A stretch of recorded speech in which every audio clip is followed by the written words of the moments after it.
Fala, galera! Eu sou o Júlio Carioca e você está no Volume de Jogo. Hoje, no 15º programa, nós vamos falar da situação atual do Vasco da Gama. Mas antes eu vou pedir, se inscreve no canal, ativa o sininho, curte, comenta e compartilha. Hoje nós vamos falar com o radialista André Rocha, do canal do Fernando Bonan. Tudo bom, André? Prazer falar com você, Júlio. Prazer falar com os amigos aqui do Volume de Jogo. Vamos falar aí sobre o que você quiser, sobre Vasco. Se você quiser perguntar, a gente está aqui para responder. Galera, eu assisti uma entrevista do Pedrinho há uns 10 dias atrás, ele falando da SAF do Vasco. Eu queria saber do André. André, como é que está essa situação da SAF do Vasco? Olha, Júlio, a situação da SAF do Vasco é a seguinte, né? Tá todo esse imbróglio ainda com a ECAP, né? Que assumiu a parte que competia a 777 Partners, né? Que tá perdendo, né? Todos os ativos que eles tinham de todos os clubes do mundo, né? A 777 já não tem mais anuência em nenhum deles. A ECAP aqui no Brasil está tomando conta dessas questões junto ao Vasco da Gama. O Pedrinho corre atrás, né, de um novo investidor, de alguém que venha para comprar essa SAF do Vasco, e as negociações estão em curso, né? Aí sempre aparece um nome aqui, outro nome ali, mas até agora, de concreto, na mesa do Pedrinho ainda não chegou nada, né? Muita gente já falou em 800 milhões, 600 milhões, 400 milhões, mas não tem nada ainda. Tanto que na última entrevista coletiva que ele deu, ele ratificou sobre isso, né? Falando que ainda não tem nada sobre essa questão de algum investidor chegar com algum aporte já para comprar a parte que era da 777. E o Vasco está aí ainda com o associativo. O Pedrinho tem como planejamento segurar até o final do ano, mais tardar até uma parte do primeiro semestre do ano que vem, porque ele, segundo ele, ainda consegue segurar, a caminhar com as próprias pernas até lá. Depois disso vai ficar um pouco mais complicado e inviável. Então, o Pedrinho, por enquanto, está conseguindo levar, mas ele rapidamente já falou que o Vasco precisa, sim, de um investidor e que ele vai vender a SAF do Vasco. Mas parece que tem um investidor grego aí, né? Que tá vendo a alça de mira o aí. Marinakis, né? Que ele é investidor lá do Olympiacos da Grécia. Ele também é acionista do Nottingham Forest da Inglaterra. Surge como o principal nome, né? Mas até agora também não tem nada concreto, né, Júlio? Então, é aquilo, né? Muito disse-me-disse, e até agora conversas mesmo, sentar e conversar, ainda não teve essa conversa entre o Pedrinho e o Grego. Mas primeiro tem que resolver a questão do embrólio com a 777, né? Para depois vir um outro dono, é isso? Exatamente. Assim, eu acho que é tudo também muito simples. Você tem que ter o dinheiro, alguém para chegar com dinheiro e comprar a parte que a 777 investiu, né? E a FGV está fazendo aí a auditoria, fazendo todo aquele levantamento. Então é aquilo. O Vasco precisa de alguém que chegue com dinheiro, que pague aquilo que foi investido até então, para que possa... O Vasco tinha... a 777 tinha 70% do Vasco, né? O Vasco tinha os outros 30%. Então, precisa vir alguém para pegar esses 70% e dar o dinheiro que a 777 investiu. Obviamente, talvez não vá ser tudo aquilo que foi investido, porque a 777 também faltaram os aportes, né? Que não foram dados, né? A 777, se não me engano, deu 2 ou 3 aportes, ficaram faltando alguns. Então, o investidor vai ter que chegar perto daquilo que a 777 investiu. Mas nesse tempo que a 777 esteve lá, parece que ela aportou 310 milhões e mesmo assim a dívida aumentou. Por quê? Dinheiro mal investido. Não só os aportes foram feitos, mas muita coisa aconteceu de você... A 777 era uma espécie de pirâmide, né? Onde você pega daqui, empresta para um dali, empresta para outro dali, e fazia com que essa roda gigante fosse rodando. Então, acabou que, em vez de você diminuir a dívida, você acabou aumentando essa dívida. Entendeu? Então, é por isso mesmo que a gente fala. Talvez o próximo investidor, ele vai comprar esses 70% da 777, não pelo valor que a 777 investiu, por conta até dessa dívida. Talvez possa comprar com um valor de mercado um pouco menor, até para poder suprir essa situação. E se esse novo investidor, no ano de 25, demorar a chegar, o Vasco tem como caminhar com as próprias pernas? Foi o que o Pedrinho falou na última coletiva, a gente acabou de trazer aqui. Ele, até mais ou menos a primeira parte, né, o primeiro semestre de 2025, o Vasco ainda consegue caminhar com suas próprias pernas. A partir dali, já vai começar a complicar a situação. Então, o Pedrinho tem pressa, em negociar esse aporte, a SAF do Vasco, na verdade, né? Por conta disso. A gente pôde ver também, na última vez que ele deu uma coletiva de imprensa, ele falou que o estádio de São Januário, que seria fechado para reforma em dezembro, já não vai ser, até por conta do potencial construtivo, vai passar para o ano que vem. Então, o Vasco ainda vai jogar em São Januário uma parte de 2025, o que não jogaria, porque já estava certo de fechar em 2024. Então, coisas que foram faladas lá atrás, hoje já não estão valendo. E aí, o Pedrinho, obviamente, com toda a sua humildade, com seu carisma, porque ele é uma pessoa humilde, ele está entrando num barco muito pesado. Ele pegou o Vasco. Ele estava numa situação muito tranquila, como comentarista de futebol. Ele abriu mão da tranquilidade dele para viver esse caos.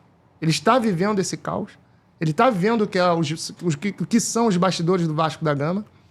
E ele está tentando, do jeito dele, da maneira dele, conseguir arrumar a casa, né, Júlio? Ele vai errar, vai acertar muito, mas vai errar também, como o Dinamite errou lá atrás. O primeiro mandato do Roberto Dinamite foi excelente. O Vasco foi campeão da Copa do Brasil, vice-campeão brasileiro, tudo no ano de 2011. Poderia ter sido campeão brasileiro também. Perde para o Corinthians na Libertadores 2012, nas quartas de final. Poderia ter sido campeão. Na minha opinião, o campeão sairia daquele jogo, tanto que saiu o Corinthians.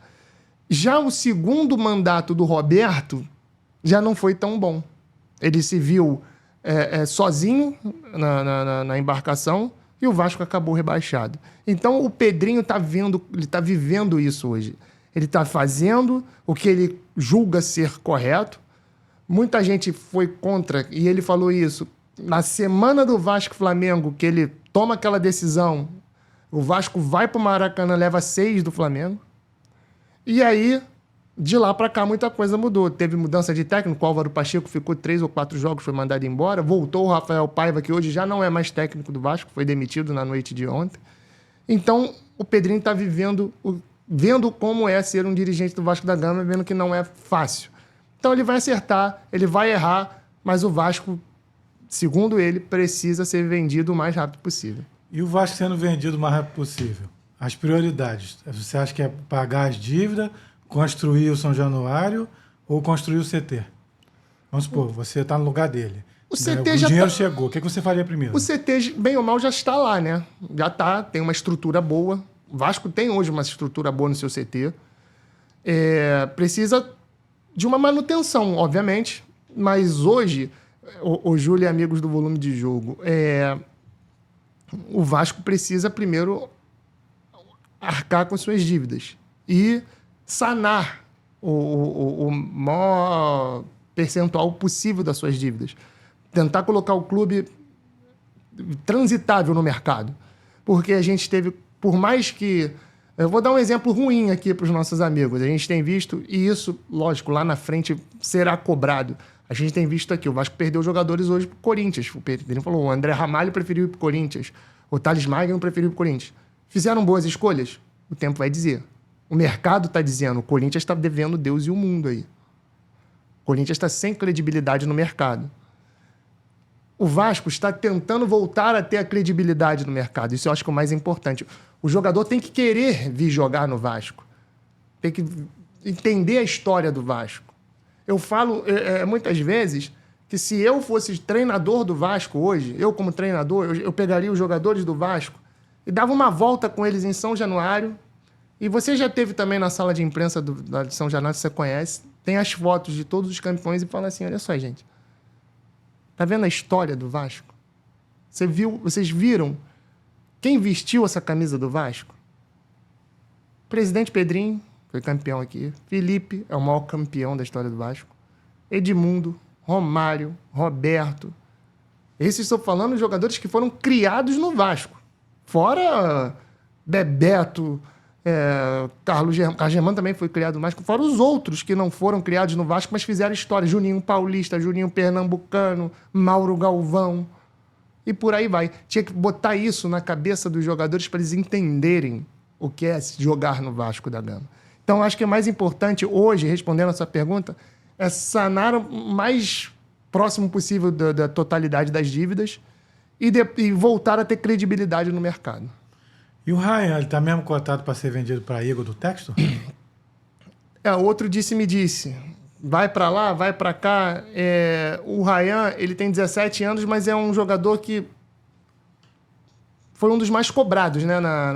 Naquela primeira leva de manifestações da torcida, o Ryan foi o mais cobrado por ser um jogador que acho que o maior ativo do Vasco hoje é o Ryan, o jogador com maior potencial de mercado, e que, obviamente, entra numa fogueira, mas hoje o Vasco está numa situação menos pior do que no ano passado, que onde brigava para não cair desde a, sei lá, quinta rodada e foi brigando até o final. E hoje ele entra, e no início do ano foi bem difícil também, o Vasco, boa parte brigou lá embaixo na tabela, mas hoje o Vasco no meio da tabela, brigando até por uma vaga na Libertadores, o Ryan não consegue performar. Alguma coisa acontece com ele. Não sei se é da parte técnica, da parte física, fisiológica. Isso aí, a gente, hoje em dia, não tem tanto acesso aos treinamentos. A gente não consegue mais ter acesso ao CT para assistir o que se passa no dia a dia dos treinos. Mas ele não consegue performar. Como às vezes ele vai para a seleção brasileira de base e consegue. Então, alguma coisa trava o Ryan, não sei.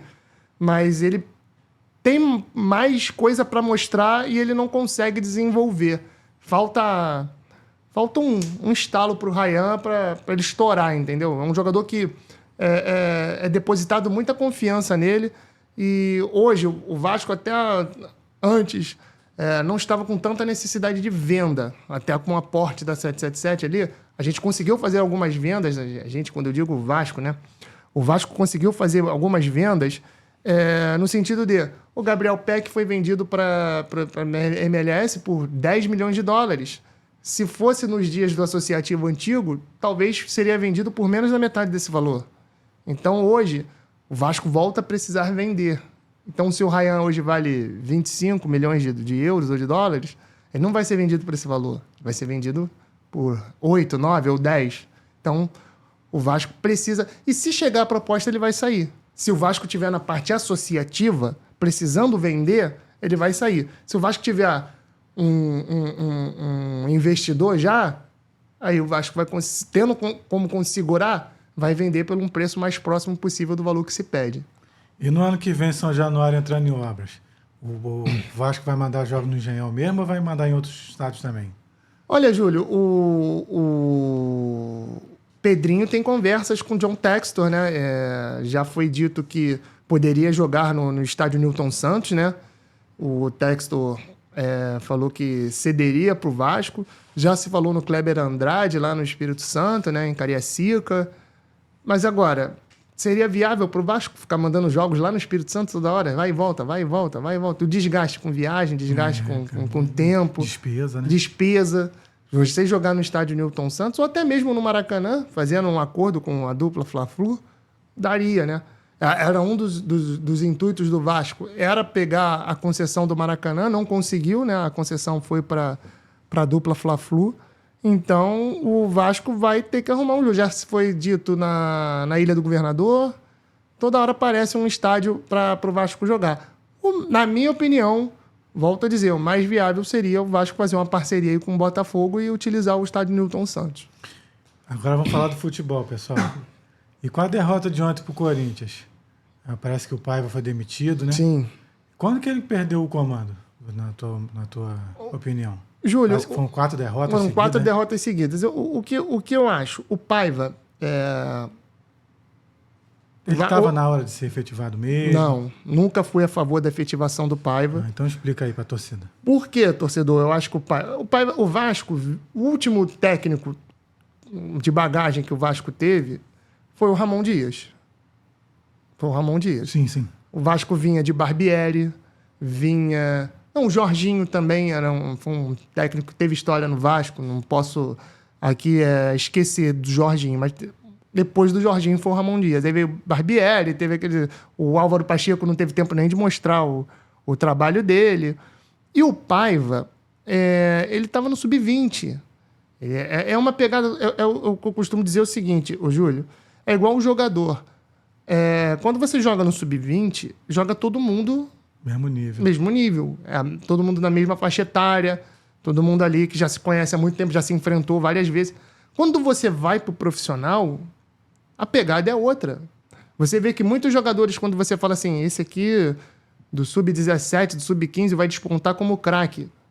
Às vezes aquele que não é tão badalado desponta como jogador e o craque não desponta. Por quê? Porque a pegada é outra. A forma de jogar é outra. E o técnico a mesma coisa. Ele não estava acostumado com isso. E o Paiva, ele morria com as convicções dele. E quando ele começou a... Lógico, Vasco perdeu muitos jogadores por lesão. Perdeu. Muitos jogadores por lesão grave. Foi o Estrela, o Adson, o David, teve o Jair e o Paulinho. São os 5 jogadores que perderam, o Vasco perdeu por lesões graves. O Paulinho e o Jair estão voltando agora. O Paulinho ainda nem foi relacionado, o Jair já voltou a jogar. Então o que acontece, Júlio? Você perde muitos jogadores? Perde. Mas o Vasco... Eu escuto muita gente falar assim, mas o Vasco tem um time muito fraco. Até onde que é tão fraco assim?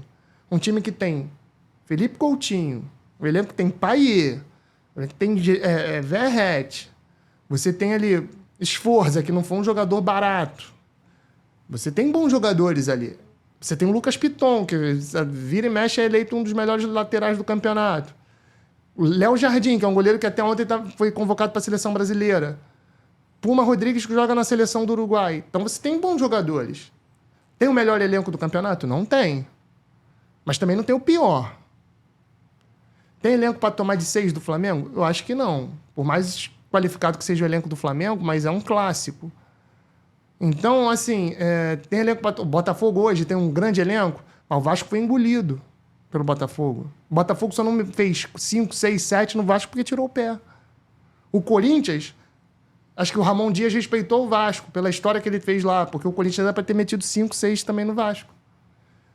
Hoje em dia, e o Paiva começou a se perder quando ele começa a botar o Puma de ponta, Leandrinho de ponta. Ontem ele entrou com 4 laterais no jogo. Paulo Henrique, Puma, Piton e Leandrinho. O Vasco não andava. Por mais que você seja um lateral com características ofensivas, é diferente. E ele não conseguia mudar o sistema de jogo. Aí o Hugo Moura, que era um dos melhores jogadores do Vasco, no jogo em São Januário passado, que o Vasco perdeu pro Inter, ele foi barrado para entrar o Galdames. O Galdames ontem errou tudo que tentou. Aí ele voltou com o Hugo Moura porque o Matheus Carvalho estava suspenso. O Sforza, que vinha jogando, depois foi esquecido. Naquele jogo contra o Atlético Mineiro, na semifinal da Copa do Brasil, ele entrou com o Rossi, que não jogava há 3 meses. Hoje, cadê o Rossi? Então ele acabou se perdendo. E eu acho que quando o Pedrinho falou também que o Paiva não continuaria para 2025, eu acho que isso aí deu um nó na cabeça do Paiva, alguma coisa, porque aí sim ele começou a se perder ainda mais. E a insistência dele com, por exemplo, jogadores que vinham sendo perseguidos pela torcida, o Léo. O Léo pode ser uma excelente pessoa, um cara do bem, mas não vive um bom momento. A torcida está com implicância com o Léo. Léo, quando eu digo o zagueiro, Léo Pelé. Sim. A torcida está com implicância com o Léo. Ele precisa falar, Léo, descansa, meu filho. O Rojas ganha mais de 500 mil reais por mês. Bota ele para jogar. Já todo mundo teve oportunidade. Por que ele não pode ter? E acho que faltou essa malícia pro Paiva. Faltou um pouco mais de malandragem. Por que o Coutinho não pode jogar com o Payet? Eu ia perguntar isso. Os 2 melhores jogadores. Não dá para jogar 2 caras ruins. Agora, 2 caras bons não podem jogar? Por que não pode? Essas perguntas você tem que fazer pro treinador, né? E agora o Felipe entrando, parece que falta 3 partidas. Faltam né? 3 partidas. Será que ele vai ficar reativo? Ele vai lutar para ganhar alguma coisa? Ou vai cumprir para não cair? O que tu acha que o Felipe vai fazer de diferente em 3 jogos? Júlio, se é que dá tempo, né? Assim, ele já conhece boa parte do elenco que tá ali. O Felipe tá ali já há um tempo. O que eu acho é o seguinte, não tem muito o que inventar. Só falta 3 jogos. O Vasco tem 3 jogos. O Vasco pega 2 times rebaixados, Cuiabá e Atlético Goianiense. E no meio do caminho pega o Atlético Mineiro, que pode estar de férias por ter sido campeão da Libertadores, ou pode estar triste por ter perdido a Libertadores. Então dá para pegar pelo menos a Sul-Americana, tu acha? Eu acho que dá, Sul-Americana. Libertadores, esquece. E a chance do Atlético ir para a Libertadores é vencendo, porque o Atlético também não tem mais chance de ir pela Libertadores pelo Campeonato Brasileiro, porque está atrás do Vasco. O Atlético Mineiro o Vasco está em 10º, o Atlético Mineiro é 11º. Então não tem condições do Atlético conseguir vaga para a Libertadores via Campeonato Brasileiro. Então a oportunidade que o Atlético tem é vencer o Botafogo na final no sábado. Sim. Então, ou seja, para o Vascaíno, para o Vasco, o ideal seria uma vitória do Atlético, para o Atlético chegar relaxado num jogo contra o Vasco. O Atlético campeão, comemorando, vai ser um jogo de festa. Mas, por outro lado, o Vasco tem 2 adversários rebaixados, Cuiabá e Atlético Goianiense, que dá para fazer 6 pontos. Dá para fazer 6 pontos. O Vasco vai jogar contra o Atlético Goianiense em São Januário e joga com o Cuiabá fora. Você acha que o Felipe vai insistir em Galdames ou vai dar mais pro pessoal da base? Mais chance? O que tu acha que o Felipe vai fazer de diferente nesses 3 jogos? Ele precisa mexer, Júlio. Ele vai precisar mexer. Ele vai precisar mexer principalmente com... Eu não digo nem taticamente, ele precisa mexer com os brios do jogador. Aquilo que eu falei anteriormente, de fazer entender o que é o Vasco. Por que eu falo isso? Vou dar um exemplo aqui. Muita gente, meus amigos, depois que forem assistir também o podcast, vão falar sobre isso. Mas você vê como é que o Luxemburgo trabalhava principalmente o psicológico do jogador, com um elenco muito pior que esse que está aí. Ele conseguiu empatar com aquele Flamengo do Jorge Jesus num 4-4. Lembro. Com um elenco que não é metade desse que o Vasco tem. Então ele fazia isso que a gente fala, falar assim, pô, você está jogando no Vasco da Gama, cara. Você está jogando num time 4 vezes campeão brasileiro, você está jogando num time 2 vezes campeão sul-americano, você está jogando num time conhecido internacionalmente, você não está jogando em qualquer time, você está no Vasco. E o Luxemburgo trabalhava isso. Então falta isso. Você trabalhar o psicológico do jogador, mexer com os brios do jogador, principalmente nessas 3 rodadas finais. O Vasco precisa cair. Acho que não vai cair mais porque os que estão lá embaixo também estão fazendo força para cair. Então acho que o Vasco não cai. Se vencer esse próximo jogo agora contra o Atlético Goianiense, aí descarta de vez essa possibilidade. Mas eu acho que o Vasco não vai ser rebaixado. Agora, é isso que o Felipe precisa fazer, mexer com o orgulho do jogador, mexer com os brios dos jogadores, para que eles entendam o que é o Vasco da Gama e dar o seu melhor nas 3 últimas partidas. Até para quem quer renovar contrato ou para quem quer ser visto por outros clubes. Tudo isso é importante nessa reta final. Não só para o Vasco, mas vai ser para os jogadores do Atlético Goianiense, vai ser para os jogadores do Cuiabá, que querem ser vistos também por outros clubes, caso não renovem nos seus clubes, não é verdade? Então é isso que ele tem que fazer. E o Coutinho, você acha que ele está jogando realmente o que ele ganha? A contusão está atrapalhando ele? E parece que ele mandou trazer 2 jogadores junto com ele, né? E esses jogadores nem jogam. Veio junto com ele o Souza, que na última partida que entrou acabou sendo expulso, né? Foi contra o Juventude. E o Alex Teixeira, que às vezes entra, mas é um jogador que, por exemplo, o Paiva poderia ter insistido um pouco mais. Na ausência do Adson e na ausência do David, o David eu digo que era um mal necessário. Eu fui um dos que critiquei muito a chegada dele. Ele veio a pedido, se não me engano, foi até do Ramon Dias. E ele entrou de titular. O Ramon usava muito o David. Mas depois que ele saiu do Vasco lesionado... E a lesão do David, gente, foi uma lesão boba. Foi um jogo contra o Cruzeiro. Ele fez uma falta no jogador do Cruzeiro e acabou se machucando. Foi uma infelicidade. Não foi uma entrada. Foi uma disputa de bola e ele acabou fazendo uma falta. Se não me engano, foi no Matheus Vital. E ele acabou se machucando. Então, foi assim, uma infelicidade. Mas o David, bem ou mal, ele desempenhava um papel muito importante, taticamente, no time do Vasco da Gama. Então, a saída dele, principalmente a dele, enfraqueceu demais o Vasco. E o Adson, que quando começou também a crescer, a ter oportunidade, se lesionou. O Vasco, você fala assim, André, o que o Vasco precisa fazer para o ano que vem? O mercado vai ser difícil, mas o Vasco tem soluções para isso. O Orelhano está emprestado, o Vasco pode chamá-lo de volta, ele tem contrato com o Vasco. Para a parte defensiva, o Capasso tem contrato, foi campeão no Olímpia, foi destaque no Olímpia. Por que não conseguiu performar no Vasco? sem querer pegar no pé do jogador, Júlio, mas já pegando.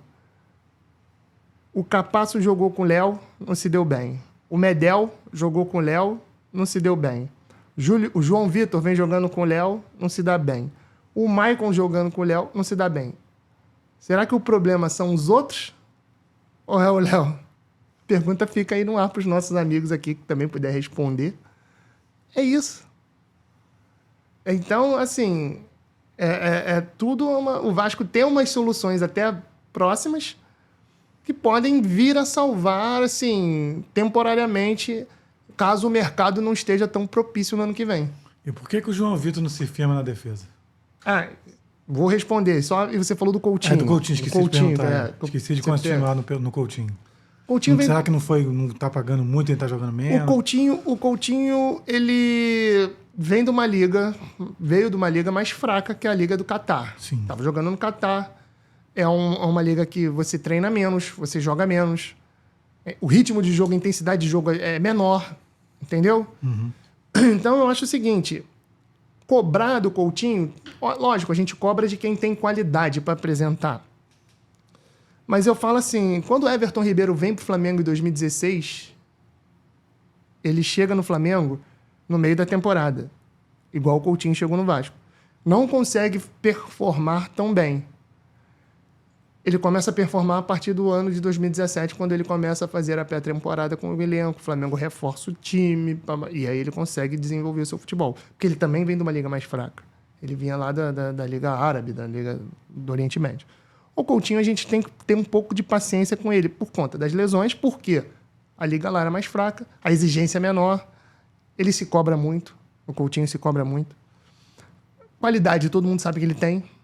Você vê que é diferente quando ele toca na bola, a maneira de jogar. Agora, tem que cobrar o Coutinho a partir de 2025, porque aí ele já vai estar mais ambientado novamente ao grupo, ao treinador que vier trabalhar no Vasco. Vai ter uma pré-temporada, ele vai ter tempo de estar com seus companheiros mais próximos e aí sim performar de uma maneira melhor. Eu acredito que ano que vem o Coutinho tem tudo para apresentar um melhor futebol com a camisa do Vasco da Gama. E o João Vitor na defesa, você esqueceu de responder. João Vitor, vamos lá. Bom jogador. Precisa ter um pouco mais de cabeça. Principalmente quando o Vasco começa perdendo os jogos. Toda vez que ele é expulso, o Vasco está perdendo. Sei que dá nele. No jogo contra o Botafogo, ele levou 2 cartões em menos de 5 minutos. Então, é um jogador que tem potencial, é novo, é rápido, sabe sair jogando, tem qualidade, mas precisa botar um pouco a cabeça no lugar. Vale o valor que foi investido?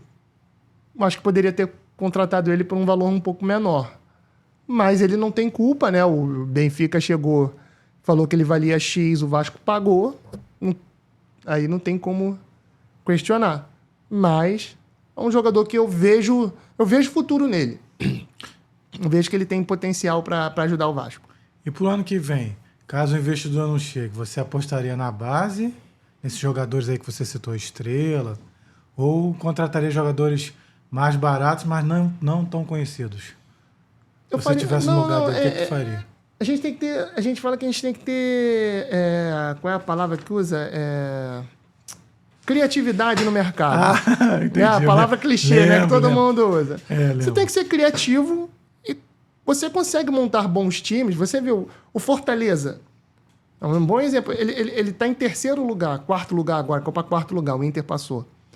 Fortaleza monta grandes elencos gastando bem pouco. E hoje o Fortaleza é uma SAF também. Mas a folha do Fortaleza é muito menor que a do Vasco. E consegue montar grandes elencos. Então você tem que ser criativo no mercado. Você consegue trazer bons jogadores a bom preço. Talvez pode ser os de primeira linha, primeira prateleira. Talvez não, mas de uma segunda prateleira que vai te entregar, às vezes, coisas muito boas, você consegue. E a base tem sempre que ser usada. Porque o Vasco sempre se deu bem com a sua base. O Vasco revela grandes jogadores, sempre revelou. A gente citou alguns aqui, né? Citei aqui uns 5 que foram revelados pelo Vasco.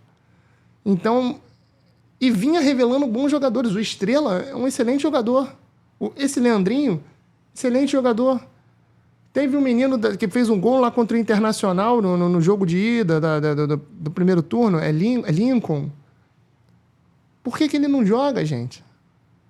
Primeiro jogo, o Vasco venceu o Internacional lá no Beira-Rio. Então, assim, tem jogadores que têm potencial, sim. O JP se machucou também, é mais um que está machucado, vai ficar um tempo parado. Tem potencial. Então, o Vasco tem que usar, sim, a base e mesclar com jogadores de qualidade, obviamente, para que possa não botar pressão também só nos meninos da Bahia. Entrar sempre pressionado. Isso não faz bem também para o jogador. Acaba queimando o jogador. Galera, agora nós vamos falar um pouco da carreira do André Rocha. Opa! André, quando você fez faculdade de jornalismo, você já tinha intenção de trabalhar com rádio, com futebol? Como é que foi? Olha, Júlio, eu sempre gostei muito de esporte. Sempre joguei bola, sempre gostei de praticar esporte. E quando eu fui crescendo, e eu sempre gostei de falar, sempre fui comunicativo, e por gostar de esportes, eu sempre falei assim, vou seguir a carreira de comunicação. Então, quando eu saio do ensino médio, eu já tenho na minha cabeça que eu iria fazer uma faculdade de jornalismo, né, de comunicação social, e ingressei na universidade em 2010, foi quando eu comecei a estudar comunicação social voltada para a área de jornalismo. Mas aí não é. Foi para fazer futebol ou qualquer coisa que te surgisse você iria? Eu gosto da área de esporte. Comunicativo? Eu gosto da área de esporte. Sempre pensei em seguir esse segmento, né? essa área. Mas, assim, sempre trabalhei com... Minto. Sempre trabalhei, não. Estagiei na Rádio MEC, que era uma rádio de música erudita, música clássica. Mas eu tive a minha primeira oportunidade em rádio mesmo, falando no microfone, participando no Grupo Bandeirantes de Comunicação, na Rádio Bradesco, antiga Rádio Bradesco Esportes. Quem me deu a oportunidade foi o José Carlos Araújo, né, o garotinho, juntamente com o Jorge Eduardo, né, e a Karen Calixto na época. Eu não tinha nenhum tipo de padrinho, não tinha nada. Na época, eu estagiava no Instituto Benjamin Constant, na Praia Vermelha. Precisava fazer um trabalho de faculdade, levar alguém, e aí eu lembrei do garotinho, a Band era ali perto de onde eu trabalhava. Fui lá falar com ele me atendeu super bem, perguntei sobre uma oportunidade, e ele mandou eu procurar o Jorge Eduardo. O Jorge Eduardo me entrevistou, isso no final de 2013, e aí me deu uma oportunidade, gostaram de mim, me deu a oportunidade, fiquei lá até 2015, e aí depois fui rodando, né? Rodei aí um monte de lugar. Você também já trabalhou com impresso, com TV? Não, sempre na parte de rádio. Sempre na parte de rádio. Impresso e TV, não. Mas você tem vontade um dia sem trabalhar com TV? Tenho vontade. Eu tenho vontade de trabalhar com TV, sim. É um sonho que eu tenho. E tendo oportunidade, eu quero ingressar nessa área, sim. Mas eu digo que o rádio é um veículo que une todo mundo, né, o Júlio? Se você está em qualquer lugar, hoje em dia, até com a da internet, tudo você consegue estar. Mas o rádio é dinâmico, gente. Que acontecer um negócio, o rádio te chega primeiro.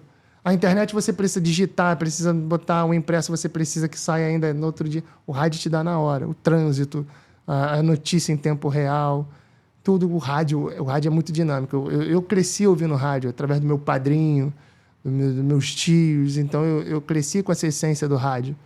Então, eu levo o rádio comigo até hoje. Eu sou ouvinte de rádio até hoje. Então, eu realizei um sonho, que é trabalhar em rádio. É um sonho que eu tinha. E eu vivo esse sonho todos os dias, porque é uma paixão que eu tenho e é o que eu gosto de fazer. Lógico, tenho um sonho de trabalhar na televisão também, fazer impresso, mas o rádio é uma paixão que eu tenho também. Lá na Bradesco, quando você começou como estagiário, você começou em que função? Comecei como produtor, né, na Rádio Bradesco, fazia a produção dos programas lá. E depois eu passei a fazer clube, né? Ser setorista. Naquela época a gente ainda conseguia ir para os clubes. Foi de que clube? Passei por todos. Passei por todos. Mas eu fiquei mais tempo no Botafogo lá. Botafogo Fluminense. E depois eu fui deslocado para apresentar um programa que a gente tinha 6 horas da manhã. Que aí eu apresentava... E ia de 6 às 7, depois eu entrava 10 horas da manhã, novamente no ar. E aí ia direto. A gente cobria. Eu tinha um programa de vôlei chamado Bloqueio Triplo, que eu apresentava junto com o Ciro Neves, que hoje está na Rádio Tupi. Era um programa semanal. A gente fez 2 finais de Superliga. A gente fez alguns grandes jogos também de vôlei. Então foi uma experiência bem bacana. Fiz grandes amigos na Rádio Bradesco lá. Com quem você trabalhou além do Ciro Neves lá na Rádio Bradesco e o Zé Carlos Araújo? Trabalhei com o Bruno Cantarelli, que hoje está na Transamérica, o Cadu Macri, que hoje é narrador da Botafogo TV. Quem estava? O Thalisson Martins, que hoje está na Tupi. Cristiano Pinho, que hoje está na Band News, está lá. Teve bastante. O Sérgio Guimarães. O grande Carlos Alberto Parisi, que hoje descansa no céu. Um grande amigo que eu fiz. Del Aranha, Gerson Canhotinha de Ouro, Gilson Ricardo, Bruno Torelli, o Vegeta. Depois eu tive a oportunidade e o prazer de trabalhar com ele também na Rádio Manchete. Então foi uma turma muito boa que a gente trabalhou lá na rádio. Se eu estiver esquecendo de alguém, vocês me desculpem, mas é tanta gente. Que o Jorge Eduardo, Fábio Azevedo. Fábio Azevedo foi o meu chefe também lá na Rádio Bradesco. Depois entrou o Edilson Silva, que foi o narrador lá. Então foi uma grande... Ronaldo Castro, Wellington Campos... Todo mundo que a gente trabalhou lá na Rádio Bradesco. Você também já trabalhou na Rádio Web Esporte Metropolitano, né? Passei por lá na Rádio Metropolitano, foi uma experiência bem bacana também, com Pedro Correia, a galera lá, muito gente boa. Aí você fez um jogo da base São Paulo e Vasco. Foi como narrador ou como repórter? Comecei como repórter, terminei como narrador, porque caiu o sistema, aí onde eu tava caiu a luz lá, e aí eu tive que narrar no meio do caminho. Foi bem bacana também. Foi minha primeira narração. Eu ia perguntar. Foi minha primeira narração. O Vasco acabou perdendo, tive que narrar o gol do Antony, que hoje tá no Manchester United, né? E foi bem bacana. Foi minha primeira experiência como narrador. Eu também vi nas suas redes sociais que você tem uma foto com o Edmundo na Band, né? Tem. Ele é teu ídolo como comentarista ou como jogador? Ou como os dois? Mais como jogador. Vou contar uma curiosidade aqui pra você. Sim. Que eu sempre conto. Meu ídolo, quando eu era mais novo, era o Carlos Germano. O meu ídolo. Isso. Quando eu era pequeno, eu entrei em campo com o Carlos Germano no Maracanã. Primeira vez que eu entrei no Maracanã. E anos depois, minha primeira entrevista na Rádio Bradesco, eu tive a incumbência de entrevistar o Carlos Germano. Conduzia a entrevista. No final... as lágrimas caindo, eu falei, aí eu contei essa história para ele, o Germano foi super legal comigo. Então foi um ídolo que eu tive, assim, ali eu deixei de ser um pouco jornalista e virei um fã novamente, eu fui um torcedor. Germano me tratou muito bem, foi uma sensação maravilhosa entrevistá-lo, mas o Edmundo também, um ídolo, e sempre muito gente boa, nos momentos que nós estivemos juntos.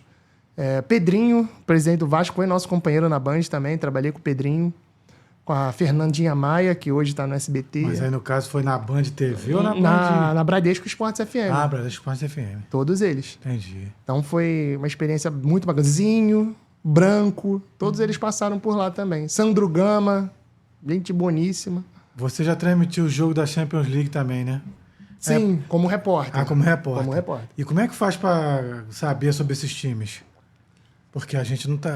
Hoje em dia, o Júlio tem mais... Saber escalação, informação sobre o jogador. Como é que tu pesquisa esse tipo de assunto? A gente pesquisava antes dos jogos, entrava... Hoje em dia tem mais facilidade com esses aplicativos, né? Isso. Antigamente não tinha tanto. A gente tinha mais parte de Twitter e acompanhando também, né? Que a gente já tinha os canais, assim, a gente tinha acompanhando e já conhecia os jogadores. O acesso já era facilitado naquela época.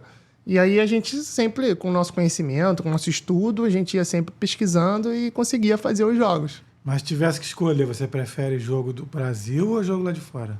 Para cobrir, vamos chamar assim. É difícil, mas eu hoje cubro mais jogos daqui, né? Então a nossa facilidade é cobrir mais os jogos de futebol nacional. Mas eu gostava muito de cobrir os jogos internacionais. Foi uma experiência bem legal, um conhecimento bem bacana. E quando que você chega na Roquete Pinto? Você já foi lá em qual função? Como narrador ou como repórter? Chego na Roquete Pinto em 2020, no segundo semestre. 2020, já com o negócio de pandemia começando e tudo mais, eu chego na Roquete Pinto e chego como repórter ainda. Um repórter na Roquete Pinto. E aí o Breno Monsef era o narrador, um dos narradores da Roquete. Hoje o Breno, um abraço para ele também, meu amigo. Hoje ele está na Transamérica. E ele vai para a Transamérica, ele é chamado para trabalhar na Transamérica e surge a vaga de narrador. Era o Batista Júnior, o outro narrador, que continua lá até hoje. E aí o Jorge Ramos, que é o coordenador da Rádio Roquete, me chama para conversar e fala: André, o Breno está saindo, ele está indo para um outro projeto e está abrindo aqui um espaço para ser locutor. Você quer ser locutor? Eu vejo potencial em você, vejo que você tem jeito para isso. E eu falo, agradeci muito as palavras do Jorge. Eu falei, se você confia no meu trabalho, se você acha que eu tenho jeito, eu aceito o desafio. E foi assim. E aí eu fiquei lá até 2022, foi uma passagem muito bacana lá na Rádio Roquete. E aí eu narrei alguns jogos lá. E você lembra com quem você trabalhou lá? Lembro. Antônio Jorge, que é um grande amigo que eu tenho. Luciana Campos. Trabalhei com Jorge Ramos. Era a turma que trabalhava lá com a gente naquela época. O Daniel Santiago, que hoje é repórter lá, tá muito bem. Tem um programa lá que chama-se Todas as Divisões, que é um programa que eu também apresentei lá. Muito bacana. Então foi uma galera bem, bem legal que tava lá. É uma equipe muito boa, a equipe da Roquete. O pessoal tá lá, tem uns que estão lá até hoje. É uma equipe nota 10. Eu vi nas suas redes sociais que você diz que nasceu de novo dia 4 de dezembro de 21. Por quê? É uma história que na verdade, é de 2020. Ah, de 20, desculpa. 20. Ah. Eu fico com Covid em novembro de 2020. Eu peguei Covid e eu tive que ser internado. Fiquei internado no hospital e no meio da minha internação eu tive que ser entubado. Eu fiquei 6 dias entubado, fiquei em coma 6 dias. Acordo e aí eu fico quase um mês no hospital, fico 23, 24 dias dentro do hospital. Eu sou liberado do hospital. Eu digo que eu nasci de novo porque no dia 3 de dezembro é quando os médicos tiram o tubo, né? Me estubaram. E eu volto às minhas faculdades mentais no dia 4 de novembro. De dezembro, perdão. Então eu falo quando eu acordei, quando eu nasci de novo. Eu falo. Então por isso que eu falo que dia 4 de dezembro é a data do meu renascimento. Uma fase nova da minha vida, onde eu tive que aprender a falar novamente, porque eu não tinha voz. Eu tive que reaprender a andar, fazer fisioterapia. Fiz tudo. E depois, para voltar a ter a minha vida normal. Então, foi um período muito difícil na minha vida, um período que eu me emociono até hoje quando eu falo sobre esse assunto, porque era um período que a gente não tinha acesso a nada. Era só você, os médicos e Deus na sua vida. Não tinha visita, eu não tinha nenhum parente meu indo lá me ver, nenhum amigo, não tinha. As únicas pessoas que me viam não eram os médicos. Então, fico até lisonjeado de você ter me feito essa pergunta, Júlio, porque foi um período muito difícil para mim. Eu devo muita gente, assim, toda a minha gratidão aos meus tios, né, o meu tio Sérgio Cunha, minha tia Márcia, meu tio Marcos Cunha, minha mãe, Sueli, aos médicos que me atenderam, o doutor Bruno Baena, que foi maravilhoso, todos os médicos lá do Hospital Glória D'Or, que eu fiquei internado lá. Então, só desejo coisas boas para eles, porque se não fosse eles, provavelmente eu não estaria aqui conversando com você nesse momento, entendeu? Então, mais uma vez, obrigado pela pergunta. E fica aqui o meu agradecimento a todas essas pessoas, a meu pai, aos meus amigos, a todo mundo que esteve próximo a mim, né? Me mandando uma mensagem de carinho, uma oração. Não só para mim, mas, assim, para todo mundo que teve, né, Covid. Muita gente não teve a mesma sorte que eu. Todo mundo não teve a assistência que eu tive. Muita gente perdeu seus entes queridos. E eu fui um privilegiado, Deus me abençoou. Sou muito devoto de Nossa Senhora de Fátima. E para mim, estar aqui hoje foi uma luta, foi muito complicado, mas Deus me deu essa segunda oportunidade e sou muito grato a isso. E esse programa, Todas as Divisões, o que representou para você apresentar esse programa? Como é que ele era esse programa? Fala aí pro Foi uma pessoal. experiência muito legal, porque o Todas as Divisões ele é um programa que foi idealizado pelo Breno, o Breno Monsef. E ele, quando sai da Roquette e vai para a Transamérica, ele me deixou na incumbência de apresentar o programa. É um programa que fala de divisões inferiores e futebol legal. feminino. Na época, a gente tentava implementar também o futebol feminino. E aí era um programa que a gente conseguiu ter muito acesso aos clubes menores. Era uma experiência que eu nunca tinha tido. Ter contato mais com B1, B2, A1, A2, entendeu? Então, era um nicho diferente. Então, foi bem legal, foi uma experiência muito bacana. E fiz bastante amigos ali também, no Todas as Divisões. Foi um programa que me fez crescer bastante. Foi uma experiência que eu gostei muito, Júlio. E você estreia lá na Roquete Pinto como narrador num jogo Boa Vista e Botafogo. Lembra aí pra gente, lembra como é que é o teu bordão.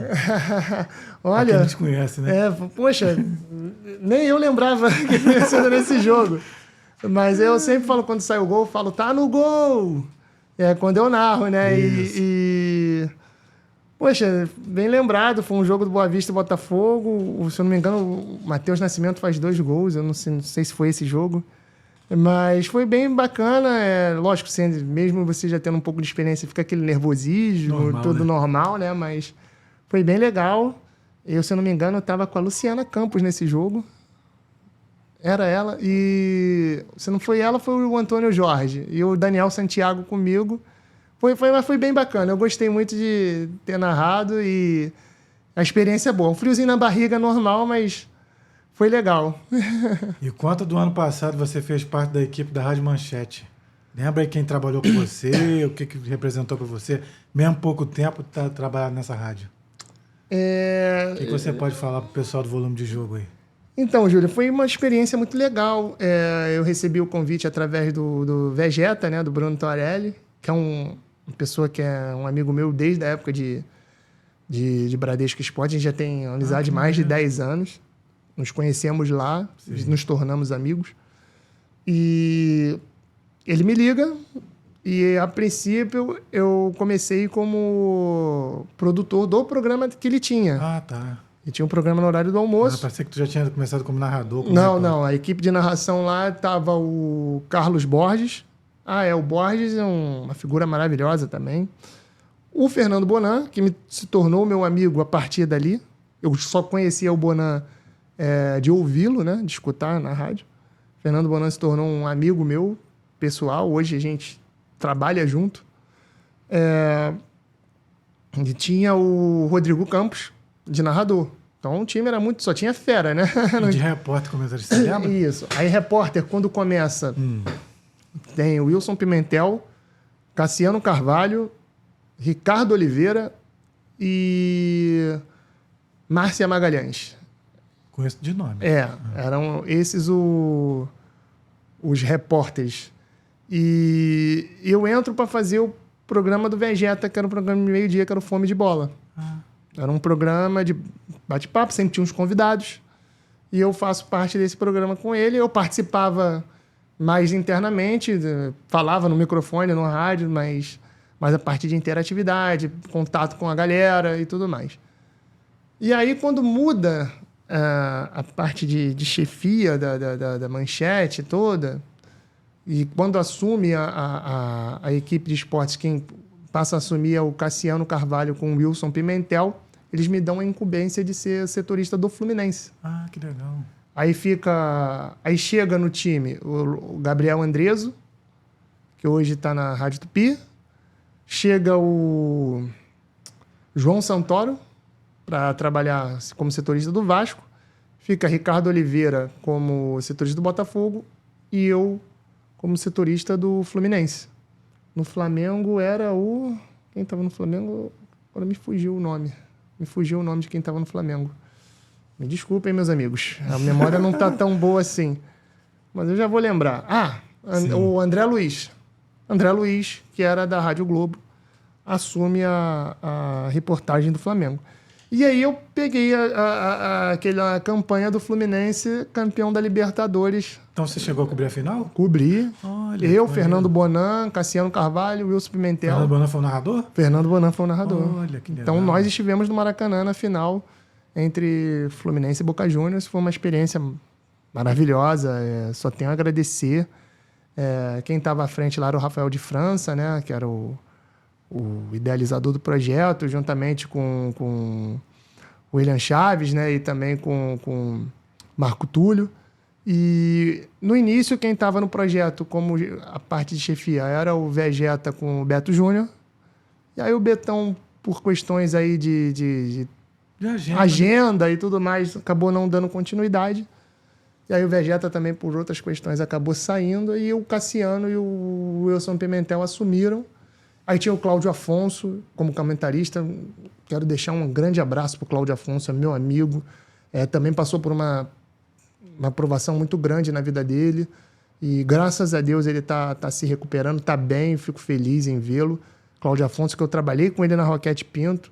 Tive o prazer de trabalhar com ele na Rádio Manchete. É um amigo que eu tenho, então fica aqui um abraço para ele. Que Deus abençoe, ele merece muito. É um comentarista formidável. Então, foi uma equipe muito bacana essa também, que a gente trabalhou na Rádio Manchete. E, infelizmente, não conseguimos dar continuidade, né? Algumas questões. Mas foi um projeto legal, tinha tudo para dar certo, mas acabou que não evoluiu. E aí cada um foi seguindo aí o seu caminho. Aproveitando que você falou que cobriu o Fluminense, a que você atribui um time campeão da Libertadores num ano, no ano seguinte lutar para não cair no Brasileiro? Planejamento errado, contratações erradas, tudo isso culmina para isso acontecer. O Fernando Diniz tinha as convicções dele e você pode ver, ele tem o Paiva tem um pouco do Fernando Diniz, assim, no seguinte fato: eu jogo assim, vou assim até o final, eu não mudo a maneira de jogar. O Diniz é assim. Só que o Diniz, ele, no Fluminense, eu acho que pelo fato de ter dado certo em 2023, o fato dele ter jogadores muito experientes, ele quis trazer isso para 2024, onde ele traz Renato Augusto, Douglas Costa, aí teve a chegada do Thiago Silva novamente. Só jogadores de 36, 37, 38 anos para cima, num futebol hoje que é muito mais físico do que técnico, e para uma temporada enorme que nós temos, não ia dar certo.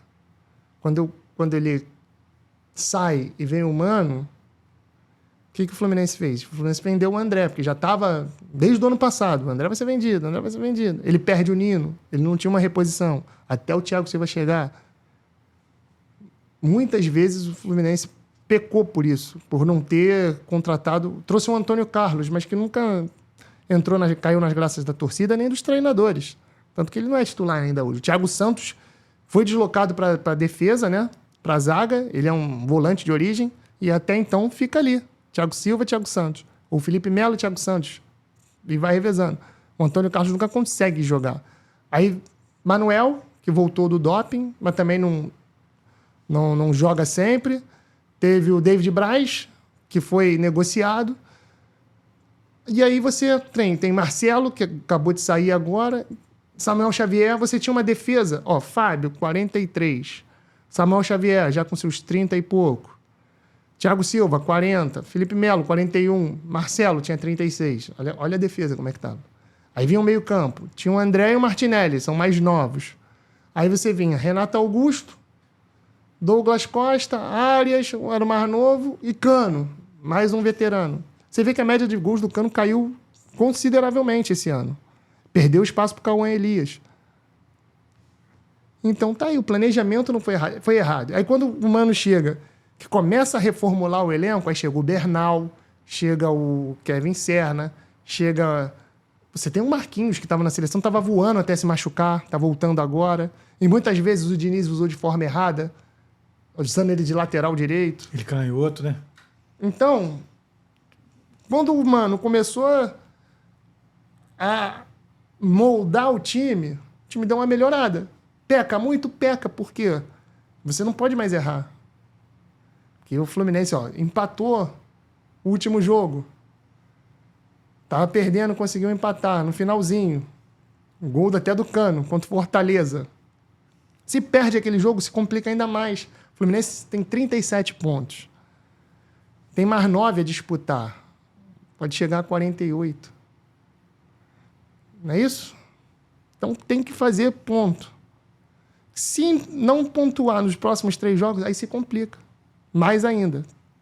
Desses 9 pontos, o Fluminense, eu vou dizer para você assim, se fizer 6, eu acho que escapa. Se fizer menos que isso, vai ter que rezar. Então, foi um planejamento da diretoria do Fluminense lá atrás. Aí, se cair, vai botar na conta do Mano? Não, o Mano fez até demais. Tá fazendo muito no Fluminense. Ele pegou o time em último. Já tirou. Então, assim, eu acho que para a temporada que vem, o Fluminense vai ter que rever. A Thiago Silva. Eu acho que a gente tem que parar com o negócio de homenagem no futebol, Júlio. A gente tem que parar com o negócio de homenagem. Há 20 anos atrás, o Thiago Silva era um. Hoje ele é outro. Ah, mas é um... Futebol hoje é outra coisa. É outro nível. Você ter um jogador, 2, tudo bem. Agora, você ter a sua espinha dorsal, o futebol não te permite mais isso. E agora, em 24, você faz parte do canal do Fernando Bonan, né? Eu faço parte do canal. Fala aí pro pessoal aí o que você faz lá, o que tem no canal. O canal FB, é o canal do Fernando Bonan. Nós temos um programa diário que vai ao ar de segunda a sexta, das 18 às 19 horas, chamado A Voz do Esporte. Parece que o Pomeroy participa. Daniel Pomeroy, uma figura maravilhosa. Eu participo, eu sou dos convidados que mais participa, né? Geralmente eu tô mais próximo do Bonan, né? Sou eu, Bonan e o Gustavo Sinder, que é o produtor. O Pomeroy participa geralmente 2 vezes na semana, quando tem antes e depois dos jogos. E ele sempre vai rodando os convidados. Hoje o Bonan me liberou até, porque eu estou aqui conversando com vocês. Mas é um canal que ele criou com muita... Ele vem botando aí com muita luta, vem correndo atrás. O Bonan é um cara maravilhoso, que dispensa qualquer tipo de comentário. Quem é do rádio, quem é do esporte conhece. Todo mundo já ouviu o Juventude da Serra, né? Na Rádio Globo, Transamérica, na Manchete. Então, a gente fez uma amizade muito bacana na Rádio Manchete e levando para a vida. Então, é um cara que me ajuda muito também, me dá muitos conselhos, confia muito no meu trabalho, eu confio muito no trabalho dele. Então, assim, a gente tem uma parceria que a gente debate, eu dou pitaco onde eu acho que tem que melhorar no programa, ele me pergunta, eu pergunto para ele. Então a gente está sempre assim, com um espaço aberto um com o outro. E o projeto tem tudo para dar certo. Ano que vem ele quer fazer futebol, ele quer montar uma equipe para começar a narrar jogo. Você trabalha com isso, você sabe quanto é difícil, né? Ter uma sala como essa aqui. Ter uma sala, ter patrocínio. Patrocínio. Então, inscritos. Convidados. Exatamente. Então, e ele não é aqui do Rio de Janeiro, para quem não sabe, Bonan é de Friburgo, então é no interior do estado, é mais difícil ainda. Então, ele está com o intuito de fazer o futebol a partir de 2025, e o projeto tem tudo para crescer, Júlio. É um projeto bacana, o canal já está com quase 10 mil inscritos, bom. E quem puder também se inscrever, canal FB, vai lá, deixa o seu like, seu comentário, ative os sininhos. E eu também tenho o meu canal. Eu ia perguntar. Então fica à vontade. Não, pode falar, não, já pode falar. É o Torcedores Calma Oficial, né? A gente tem uma conta no Instagram, tem uma conta no TikTok, onde eu vou lá, né? Falo bem, falo mal, dou paulada no Vasco quando tem que dar.